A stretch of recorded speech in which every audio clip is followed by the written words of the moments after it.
What's going on, everybody? Welcome back to the Corman podcast. Thank you for tuning in and watching today. Today is October 7th. We're going over an extremely important topic. We're talking about money. Money's important. It makes the world go round. We're talking about financial literacy, investing, how it's changed my life completely and how it should be changing yours. Shout out to Four Wheel Drive Jacob. He's the one who hit me up. He's one of my listeners. What up, Jacob? I know you're listening right now. Thanks for tuning in and thanks for shooting me the message. Jacob hit me up. He said, "Yo, big dog." That's me. Big dog. Big dog, do you think you could do a podcast sometime on dealing with debts, making money moves in your 30s? I've been struggling with money problems along with dealing with burnout in my career. The music keeps my drive and motivation going. I appreciate everything you do, man. That's really nice. Thank you for that, Jacob. I appreciate you listening. You know, I'm pumped that you listen to the music. I'm even more excited you listen to the podcast. The podcast is something that I've wanted to have this side outlet where I could just communicate with people and have a long form discussion and show that side of me outside of the music. Because I feel like with music, you only get like a small sliver of a person. Like you get like 2 minutes and 30 seconds of the content I want to put out there. And the podcast is important because I'm a lot deeper than just the music and I want to be able to have conversations and help people where I can and just have a place I can just talk shit. But today I'm going to answer your question and we're going to talk about making money moves, especially in your 30s, clearing out your debts, everything you're talking about, burnout in your career. Let's get right into it. So for those that don't know about investing at all, this is going to be a good one for you. I think that it's something like only half Americans actually put money into the stock market every year. That includes retirement accounts too. That's what I was reading. And that's wild because if you want to be the best version of yourself, you need money, not because you're greedy, but because you need peace of mind. It's true. You can't grow, create, or be generous if you're constantly stressed about bills. My whole life, graduating college, I was stressing about money. You know, I was working a ton of different jobs at the time and I didn't invest any money and I was broke. I also didn't invest money because I didn't have any money to invest. I kept on using that sentence whenever somebody was like, "Hey man, you put money away into the market, blah blah." It's like, bro, I'm trying to just pay rent. I would make my rent was $750 and I could make like $2,000 in that month. Like that shit was gone. But I didn't truly understand why I needed to invest or what that actually looks like. And it's super important. Even if I could have put away like an extra $10 to $20 a week, that still adds up to a lot over time. So let's talk about it. So investing means just putting your money somewhere. It can grow instead of it sitting in a savings account or a cash account. Yes, you can put your money in a savings account, but that only gets you like, 3 to 4% interest year over year. So let's talk about it. The S&P 500. The S&P 500 is basically the top 500 companies in the US, like big companies like Apple, Amazon, Google, Microsoft. When you invest in the S&P 500, you're betting on the overall growth of the economy of the United States, not just one single company. So you're investing in a fund. Let me say this for an example, because a lot of people I think get stuck on stocks and they're like, "Hey, I don't know which stock to choose. I don't know what to invest. Like maybe I'll buy a little Microsoft, buy a little Apple." You can just invest in the S&P 500, and that essentially is one bucket of the top companies in the United States. That includes Amazon, Apple, Microsoft, and then you can invest in the performance of the fund, putting it in simple terms. Historically, the S&P 500 averages around 10% a year, which means if you put your money there and just leave it alone, it doubles every 7 years. That's compound interest. So let's talk about what compound interest actually is. I'll try to make this super simple. If you invest $200 a month from age 25 to 65, that would be 40 years. Okay? $200 a month from age 25 to 65, that's 40 years. And it grows at the same 10% rate that we're talking about in the S&P 500. You would then have $1.2 million at the end of those 40 years. That's just $200 a month right now. If you were able to commit $200 a month and you're 25 years old, whatever age you are, for 40 years, you just made it a habit that it automatically withdrawal, just $200 a month, you would end up with $1.2 million at the end of your 40 years. So if you're 25 right now and you're aiming for retirement at 65, you can do that. Okay. Now, if you wait until you're 35 to start that same exact action, you'd only have $450,000. I'm going to say that one more time.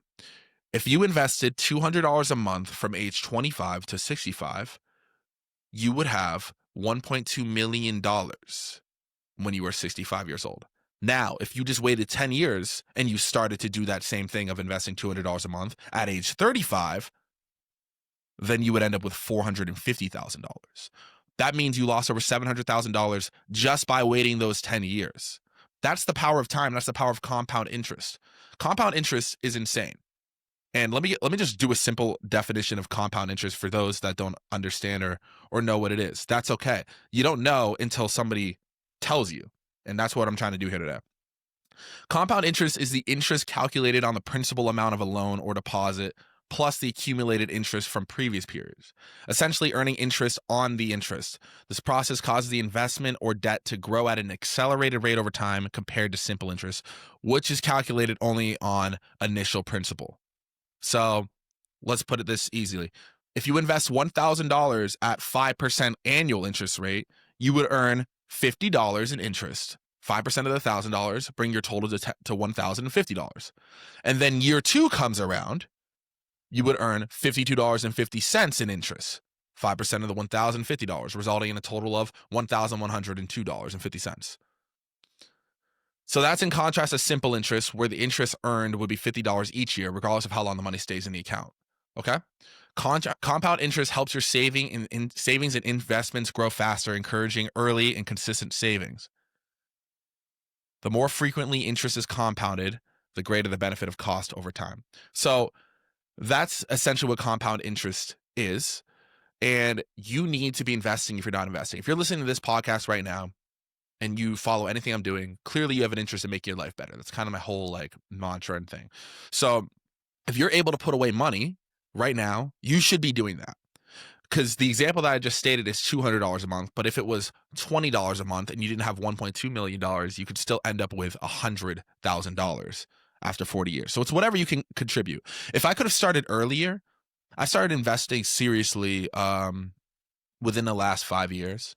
If I could have been 21 years old and started putting away $100 a month, which I probably could have figured out a way to, even $10 a month, doesn't matter. I wish I did that because I would have gave myself such an earlier start to my financial journey. It's super important to do so. And you may be sitting here going, well, Matt, how the fuck do I get started? How do I actually invest?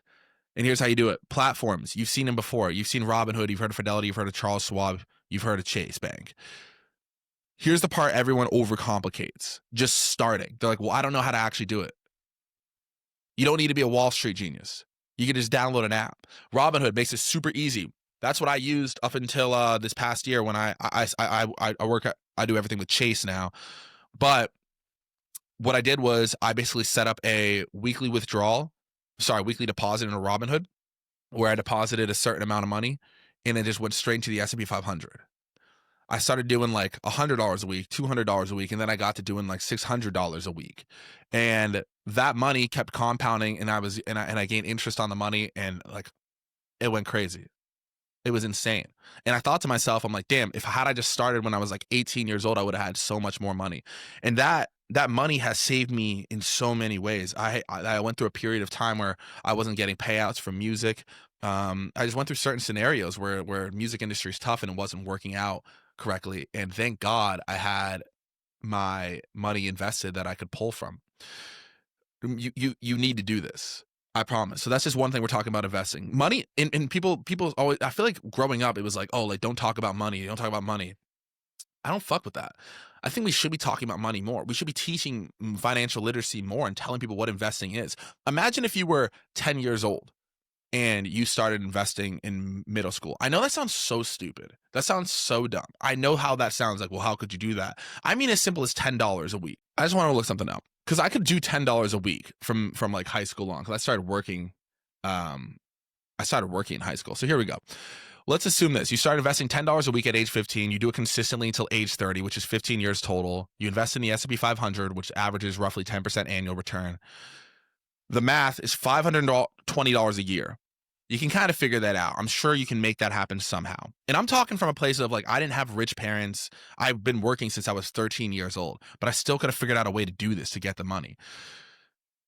Let's see what it grows to. Your investment would grow to $20,000 and $20,000 by the time you're 30 years old. Imagine by that time you graduate college and you have around, I don't know, 10 grand sitting in there from middle school, that would have helped a lot. That would have helped so fucking much. The crazy part is if you never add a dollar and you just let the $20,000, that's what it'd be equal to by the time you're 30, $20,000 sit in the S&P until you're 60, it would grow to 355 grand from just $10 a week as a teenager. You only attributed $7,800. So you need to be investing. That will help save your life. It will change your life. It changed my entire life for sure. All of my net worth, all of my money is caught up in investments right now. Every bit of it. I have everything invested. Everything invested. If I ever need money, I can borrow against my investment portfolio. But that's a little deep. I don't need to get into that. But people always ask, like, well, like if you invest the money, like how are you going to use your money if it's just invested? One, you can sell it. You can sell your stocks if you need to use it. And two, typically these platforms like Robinhood offer SOFR, which is a secured line of credit loan against what your 100% of your portfolio value is. Meaning, if you have $100,000 in the S&P 500, you can go to Robinhood and take out a line of credit against that, usually at 50% of what it is. So you could take out $50,000, boom, and then they'll charge you an interest rate plus SOFR. SOFR, I think, is like 3.5%. If you don't know what SOFR is, it is it's like the interest rate, the national, I don't know how to explain this correctly, but like I think it's like the national interest rate that changes every single day on secured backed credit lines, and then plus whatever Robinhood charges you would be like 4% for a year or 5% per year. Anyways, you can take out lines of credits against your portfolio value, and then if you need to actually access the money. But moral of the story one, I don't want to get too deep into it, but you need to be investing. Invest in the S&P 500. This isn't financial advice, but you should do something like that. Like something like that. Talk to a financial advisor, but something like that. And then to add to your other part there, Jake, when you're talking about dealing with career burnout, that's obviously difficult. I deal with it a lot in music. And that's why I started doing podcasting. Like, look, I've been making music for almost a decade now at this point, and I've released so many songs. I release a song every single week. And of course, just like anything, it gets a little old. It gets a little, monotonous. It does get a lot of burnout, especially with touring and trying to do a bunch of things. But what I like to do is I like to always have something else that I'm excited about pursuing at the same time. So if I ever get too burnt out from music, I can focus energy on podcasting. If I get burnt out from podcasting, I can focus on short form content, the funny stuff. And that's what I think that everybody should do. When I was working at my jobs in the corporate world, I always had something going with music. So if I was getting burnt out at the staffing agency I was working at, I would get excited and look forward to music. If I was getting burnt out with music, I could at least go hard at my day job. You know what I'm saying? And then outside of that, if it's not going to be a work related thing, then you need to get excited about a hobby or something that you have going on. Like, for example, I'm started doing jujitsu recently, and now I'm getting excited about getting better at jujitsu, getting better at the gym. I've been taking boxing classes. So when I do get burnt out, I use that energy and put it into something else. I think that's super important. Don't feel like you're trapped. You're not trapped. You may be burnt out at your job, but you're not trapped. You can do other things too. And I know this sounds like, oh, Matt, that's so easy for you to say. You just fucking wake up every day and do what you want to do. I get that. But also, I didn't do this what I wanted to do all day before. I used to work from 6 a.m. to 6 p.m. every single day, Monday through Saturday. So I still figured it out, and you can too. I'm not like some special smart dude that got lucky or anything. You can look at my work history of my music career. I just released a bunch of music continuously, week over week over week over week over week, and I just haven't stopped.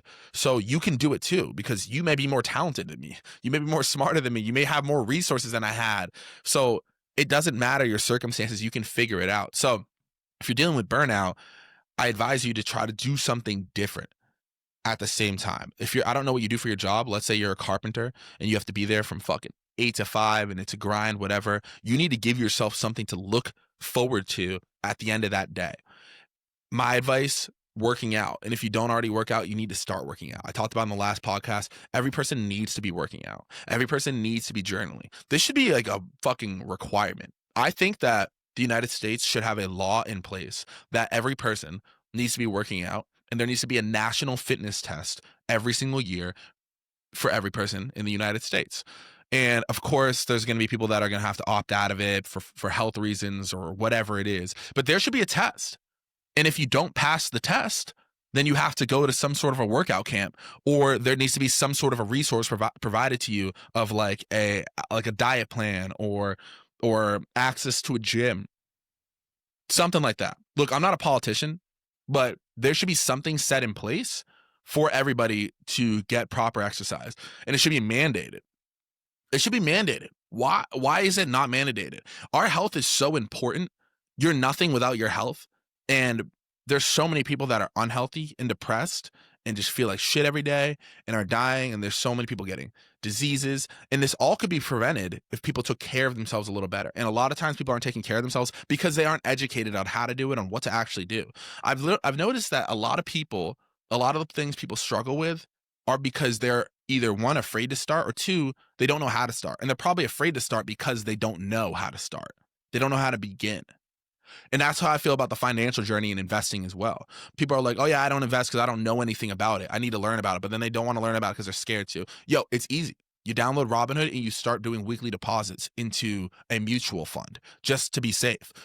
You could do whatever you want, but that's a fairly safe bet to do. Same thing with fitness. People are like, oh, I don't really know what to do. I don't really know how to start. And then they're nervous about going to the gym. What if from an early age you were just taught, here's how you sign up for a gym. Here's the type of workouts that you need to do. And it was fucking drilled into our head rather than the Pythagorean theorem. I haven't used the Pythagorean theorem one time in my life. I've gotten pretty successful in my business and in life, and I never used the fucking Pythagorean theorem once. Once. What about taxes? What about taxes? That's another thing. You have to save money for taxes if you're a business owner. A lot of people that end up getting money end up fucking themselves over because they don't save any money for taxes. Don't spend all your money because you need to pay it in taxes. I pay all my taxes. It's super frustrating. It's annoying. And sometimes I wonder what my taxes are going to. They could go to this. How about this fitness program that I'm talking about? I'm not a government official and I'm not a politician. I'm a rapper, and there's somebody that's smarter than me that could figure this out, but I think that there should be something put in place. And yeah, the education system too. Why aren't we learning about this in grade school? Why isn't there a class on investing in high school? I'm learning about the Pythagorean theorem. Fuck the Pythagorean theorem. I've never fucking used it. If you told me to invest in the S&P 500 in the 6th grade and it was a whole class on it, and you told everybody to do it, I'm sure that people would be in a better off place. You know what I mean? If there was a class in high school, in the public high school, that taught us about taxes and how to pay it and why it's important and how the IRS can audit you, I'm sure there would be less people with tax problems. You know what I'm saying? I don't know. It's crazy. They should be teaching people about secured backed lines of credit. They should be teaching people about your Roth IRA and retirement. That's something else I should go into. A Roth IRA. Let me just pull up a good old definition. If you don't know what a Roth IRA is, you need to do this. You need to be investing. You also need a Roth IRA. A Roth IRA is a type of retirement savings account where contributions are made with after-tax dollars, but all qualified distributions of earnings are tax-free in retirement. Unlike a traditional IRA, Roth IRA contributions are not tax deductible, and account owners can withdraw their original contributions at any time without tax or penalties. Furthermore, a Roth IRA is not subject to a required minimum distributions during the account owner's lifetimes. Put it this way. It is a tax-free account. So when I was just telling you about investing in the S&P 500, let's say for an example, you invested and you have $100,000 in the S&P 500. Let's say you invested like, I don't know, 50 grand over the lifetime. So you've made 50 grand extra. When you do pull that money out, if you do choose to pull that money out and use it, you're going to be charged a capital gains tax on that money. Now, with a Roth IRA, you do not get taxed on that money. Let me tell you something. If you're young right now, and when I say young, you're below the age of fucking 50. You're 30 years old right now. You're 20 years old right now. Listen to me. If you're even younger than that, these are the years of your life you're going to want to work your ass off. You're not going to want to work as hard when you're 60, 65. So you should be preparing for the time that you are 65 years old. That's the truth. You need to have a Roth IRA set aside, and you need to contribute the most amount of money that you can. Each year, the max that you can contribute to a Roth IRA is $7,500. Every year I max it out. Every year I max it out. And I will continue to max it out every year forever. because when I turn 65 years old and I want to use that account, which is going to be tax-free dollars, it's going to have millions of dollars in there. 100%. Because I've done the numbers and I'm following the game plan. You could do that too. Listen to me. If you don't do anything in your life, do this. If you can, max out your Roth IRA. Contribute $7,500 a year. If you can do it, do it. Let's pull up an example here on why you would do it. Let's just pull up a quick example. So my Roth IRA, I'll tell you right now, it is in QQQ, which has been outperforming the S&P 500 and is very tech heavy. So let's say you max out your Roth IRA every year from age 30 to 65. I'm 30 years old right now, so let's use that as an example. Max contribution is $7,000 a year. I thought it was $7,500 a year. We'll keep it simple. You max out $7,000 a year for 35 years invested in QQQ, which tracks the NASDAQ 100. Basically, all the biggest tech companies like Apple, Microsoft, Amazon, Nvidia, Google, Tesla, etc. Historically, QQQ's long-term average return has been around 11%. Here's what that looks like. Total money you contribute is $7,000 for 35 years. You're going to do this from age 30 to 65. So in total, you're going to contribute, of your own money, you're going to contribute $245,000. By the time you are 65 years old, you are going to contribute $245,000. Now, if the fund grows at 11% annualized, which historically it does, that money will turn into $2.7 million. That's almost $2.5 million in profit, and you owe zero taxes on that when you withdraw. So imagine this, okay? You just skip dinner, a nice dinner. Sorry, you skip a nice dinner every week. You can find $7,000 in the whole year. I'm sure you can do it. And by the time you hit 65, you've only spent $245,000, but you will get back $2.7 million. And when you're 65 years old, you're not going to want to work. So you're just going to look at your account and you're going to go, oh, wow, I'm a multi-millionaire. So you can hang out and play golf, chill with your wife, buy the Mercedes, be a boss, do whatever you want. Open one today. Even if you only have $50 to do it, do it. Do it. Do it. Open a Roth IRA. You can do it. How to do it, Matt? How do we do it? You can do it in Robinhood, just as I recommended before. Robinhood, Fidelity, Vanguard, Charles Schwab, at your bank. Chase Bank will do it for you. Open a Roth IRA. That's the minimum. You need to do this. Make $7,000 a year, go to this Roth IRA, contribute it to, so by the time you're 65, you can just hang out and not have to worry about money. You don't want to worry about it in your 60s. And then on top of that, you should also be investing, like I said earlier. Find something that works for you. What I do is, I'm a big S&P 500 guy.